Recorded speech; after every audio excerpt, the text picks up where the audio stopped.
SpaceX और Tesla के founder Elon Musk और चाइना के सबसे अमीर इंसान जैक मा के बीच में चाइना में वर्ल्ड आर्टिफिशियल इंटेलिजेंस कॉन्फ्रेंस में 45 मिनट तक डिस्कशन हुई। इलॉन मस्क, जिसे एक आर्टिफिशियल इंटेलिजेंस के बारे में दुनिया का एक बड़ा थिंकर कंसिडर किया जाता है, उनकी डिस्कशन एक ऐसे इंसान से हुई जिसे आर्टिफिशियल इंटेलिजेंस के बारे में कुछ भी नहीं पता था। और चाइना का ये सबसे अमीर आदमी इतने इडियोटिक तरीके से इलॉन मस्क से डिस्कशन कर रहा था कि इंटरनेट पर उसका बहुत ज्यादा मजाक उड़ाया गया। इससे पहले कि हम ये देखें कि ये डिस्कशन में जैक मा ने अपनी बेइज्जती कैसे करवाई, हमें पहले एआई यानी आर्टिफिशियल इंटेलिजेंस और इलॉन मस्क के बारे में थोड़ा सा हिस्ट्री में जाना पड़ेगा। इलॉन मस्क मानते हैं कि दुनिया के कई बेस्ट माइंड्स आर्टिफिशियल इंटेलिजेंस पर इतने एग्रेसिव तरीके से काम कर रहे हैं कि उन्हें लगता है कि एक ना एक दिन वो लोग इसमें सक्सेसफुल जरूर हो जाएंगे। यानी वो कुछ ऐसी इंटेलिजेंस क्रिएट कर लेंगे कि वो इंटेलिजेंस खुद से डिसीजन ले पाएगी और ये आर्टिफिशियल इंटेलिजेंस ह्यूमन इंटेलिजेंस से बहुत आगे होगी, क्योंकि इसकी लर्निंग ह्यूमन माइंड से बहुत ज्यादा होगी। और तब हम ह्यूमंस आर्टिफिशियल इंटेलिजेंस के सामने उतने ही इंटेलिजेंट होंगे जितने कि चिंपैंजी हमारे सामने इंटेलिजेंट है। और अगर ऐसा हो जाता है तो हम कुछ भी नहीं कर पाएंगे। अगर वो आर्टिफिशियल इंटेलिजेंस हमें खत्म करना चाहेगी तो वो हमें चुटकियों में खत्म कर देगी। अगर वो हमें स्लेव बनाना चाहेगी तो वो हमें स्लेव बना देगी। और वो इस थॉट को लेके इतने डरे हुए हैं कि उन्होंने एक कंपनी भी खोली है जिसका नाम है न्यूरालिंक। अब इस कंपनी का मेन गोल ये है कि क्योंकि एआई आज या कल तो बनेगा ही और वो ह्यूमन से ज्यादा इंटेलिजेंट होगा, तो इलॉन मस्क ने सोचा कि क्यों ना हम भी एक ऐसा सिस्टम बनाएं जिसमें एक चिप हो जो हमारे ब्रेन से कनेक्टेड हो और उसमें कोई भी सॉफ्टवेयर अपलोड किया जा सके, ताकि हम कुछ भी चीज बहुत आसानी से सेकंड्स में सीख जाएं। एग्जैक्टली मैट्रिक्स मूवी की तरह। Can you fly that thing? Not yet. Operator. Tank, I need a pilot program for a B-212 hel-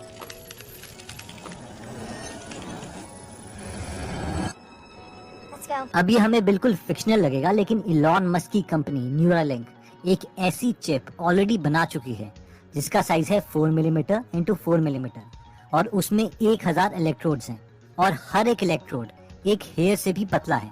और इससे न्यूरालिंक हमारे ब्रेन में रीड ऑपरेशन कर सकते हैं, यानी न्यूरॉन्स के सिग्नल को रीड कर सकते हैं। ऑब्वियसली फ्यूचर में ये राइट ऑपरेशन भी करना चाहते हैं।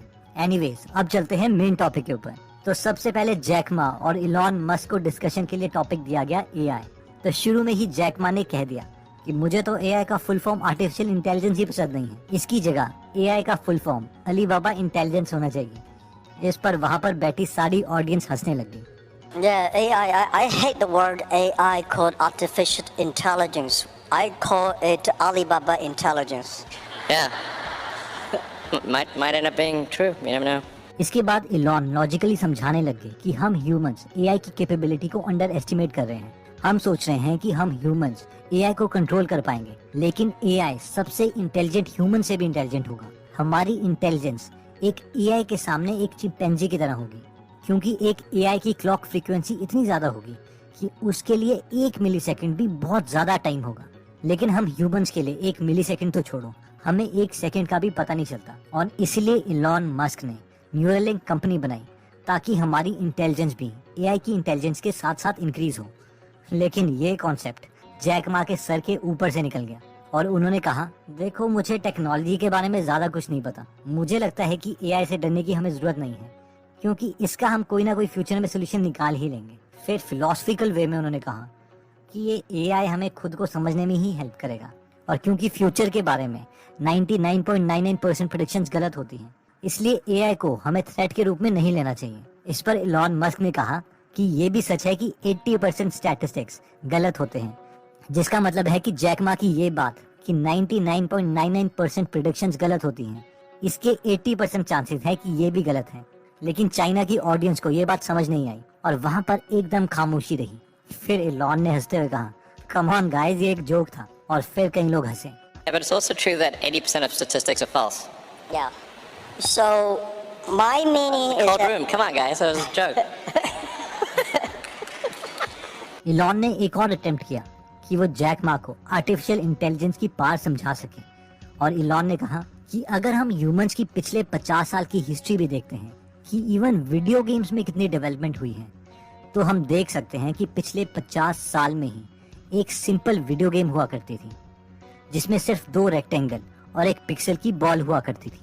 लेकिन अगर हम अभी की वीडियो गेम्स देखें तो वो गेम्स इतनी रियल हो गई हैं कि जो वीडियो गेमर्स गेम खेलते हैं उन्हें लगता है कि वो वीडियो गेम रियल है और रियलिटी नकली है। यानी हमने 50 साल में ही इस टेक्नोलॉजी को बहुत इम्प्रूव कर दिया है, और अगर हम 50 साल में इसमें इतनी इम्प्रूवमेंट कर सकते हैं तो जस्ट इमेजिन कि अगले 500 साल में ये गेमिंग टेक्नोलॉजी इतनी इम्प्रूव हो जाएगी कि हम रियल वर्ल्ड और गेमिंग वर्ल्ड में डिफरेंशिएट ही नहीं कर पाएंगे। जब ये सब कुछ जैक मा के सर के ऊपर से चला गया तो पता है उन्होंने क्या कहा?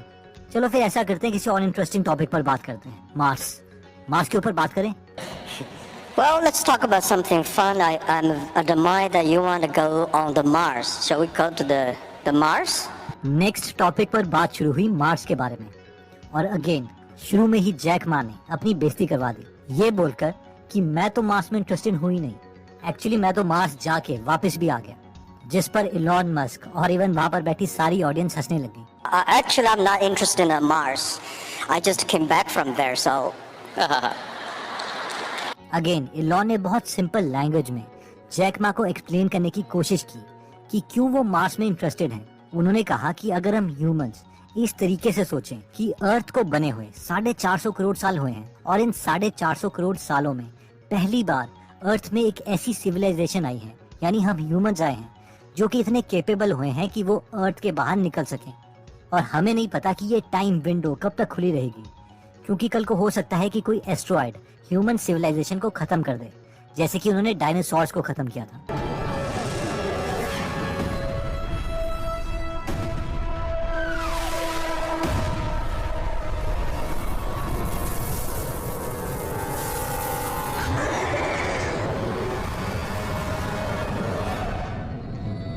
It takes just 5 seconds to flash through the atmosphere. The impact seems. या फिर हम ह्यूमंस एक दूसरे पर एटॉमिक बॉम्ब फेंककर ही खत्म हो जाएं। इसलिए मुझे लगता है कि हम वर्ल्ड के जीडीपी का अगर 0.5% भी इस पर यूज करते हैं, जो कि वर्ल्ड के लिपस्टिक बजट से भी कम है, तो हम मार्स को रहने लायक जगह बना सकते हैं और हम ह्यूमन स्पीशीज मल्टी प्लैनेटरी बन सकते हैं। इस पर मिस्टर जैक मा ने कहा, देखो यार, जिन चीजों को मैं ज्यादा सॉल्व नहीं कर सकता उनके बारे में मैं ज्यादा चिंता नहीं करता। मैं सोचता हूँ कि अगर कोई और ही इस प्रॉब्लम को सॉल्व कर दे, और अगर कोई भी इस प्रॉब्लम को सॉल्व नहीं कर सकता तो जैसे चलता है उसे चलने दो, मैं तो ऐसे ही जिंदगी जीता रहूंगा। और इतना कहने के बाद जैक मा ने इस टॉपिक को टाल दिया और कहा, चलो किसी और इंटरेस्टिंग टॉपिक पर बात करते हैं, एजुकेशन के ऊपर बात करें। सबसे ज्यादा हंसी तो मुझे तब आई जब जैक मा बोलते कि मार्स जाना तो बहुत आसान है, और जैसे हम हिल्स के टॉप में जाते हैं बस उससे एक स्टेप आगे ही है मार्स में जाना, मगर तुम मार्स में जा सकते हो लेकिन वापस नहीं आ सकते। इस पर इलॉन मस्क ने कहा, ये इस तरीके से काम नहीं करता। इस वीडियो में आप इलॉन की एक्सप्रेशन देखना कि इलॉन कैसे रिएक्ट करते हैं जब जैक मा अपनी स्पीच दे रहा है। The world is most sustainable. And I'm not that fan of the Mars because I think it's easy to go to the Mars when you go on the top of the hills of the building. Just one step you go to Mars, but you will never be able to come back. Yeah, So that's my that's view. not how it works, though. And also, Don't do it. इतना ही नहीं, Jack Ma ने खुद को hero और Elon Musk को villain दिखाने के लिए कहा, हमें तुम्हारे जैसे हीरो चाहिए, लेकिन अर्थ को हमारी तरह हीरो भी चाहिए जो यहाँ पर अर्थ की केयर कर सके, यहाँ पर रह रहे 7.5 बिलियन लोगों को हेल्प कर सके, जिस पर वहाँ पर बैठे चाइनीज लोग तालियां बजाने लग गए। लेकिन इलॉन को इस बात का बुरा लग गया और उन्होंने कहा, ऐसा नहीं है, मुझे भी अर्थ पसंद है, तभी मैं बहुत ज्यादा टाइम सस्टेनेबल एनर्जी को इम्प्रूव करने के लिए लगाता हूँ, और इसीलिए मैंने इलेक्ट्रिक कार्स की कंपनी टेस्ला बनाई, सोलर पैनल्स बनाए और बैटरीज में गीगा फैक्ट्रीज लगाई। उन गीगा फैक्ट्री में से एक गीगा फैक्ट्री यहाँ शंघाई में भी लगी है। And obviously I spend a lot of my time on sustainable energy with Tesla, with electric cars and solar and batteries and that kind of thing. And I'm really excited to be here in Shanghai for the Shanghai Gigafactory, which is finally इसके बाद दोबारा से Jack Ma ने इस topic को change कर दिया कि चलो जॉब्स के बारे में बात करते हैं।